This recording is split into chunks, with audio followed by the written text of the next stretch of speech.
And welcome to week number 3 of the Visitor Motivations for Attending Interpreter Programs course. Well, we've gone through a lot of material already on motivations, expectations, and things like that. And so, and how to do visitor surveys, and you have my thesis and copies of survey forms and things.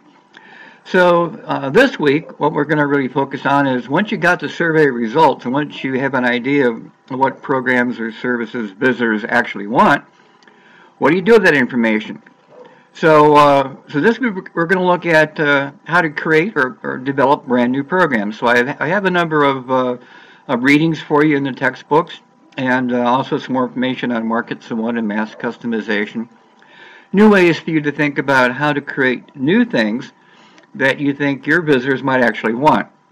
And so that's what I will be focusing on this week. For an example, with the Mohegan State Park survey results that I sent you as part of my thesis, we learned that people didn't like evening slides at all, but they did like hikes. So what we had to do was figure out, well, how do we offer programs when people are available? Because during the day they're doing all kinds of other activities. And so the new programs we created were a whole series of night hikes. So we created programs that people wanted at the time they were all free. We also found out they wanted more hands-on programs. They just didn't want to sit in an amphitheater and listen to somebody talk. They wanted to do things. So we had more demonstrations on native plants or creating native foods or water and aquatic ecology and river studies and a whole raft of new programs that were actually visitor involved. And in particular, we found new programs we developed that had them work as a family because we found out a lot of people who had their children with them wanted to spend family time discovering and exploring nature. So those are the things I'd like you to think about.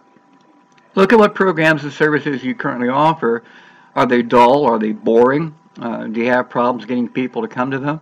Because if you do, you're probably offering things that people don't have an interest in. So the assignment is for you to think about, okay, so what can we do new? What can we add? How do we change our program schedules? Do we need more variety in seasonal programs? Do we need to change exhibits more often? What is it we need to do to spark more interest? Remember, movie theaters quite frequently change the movies they show to get people to come back and buy popcorn and pop. So how will you make changes? What will you do to create new audiences? And maybe as part of creating new audiences, create more memberships. So that's something for you to think about. And I hope you enjoyed week number 3. Only one more week to go, and this week we're going to spend more time on you developing a marketing strategy and maybe redesigning any marketing brochures that you might have to help sell your new programs and activities. And of course, all those ideas for marketing brochures can also be put on a website.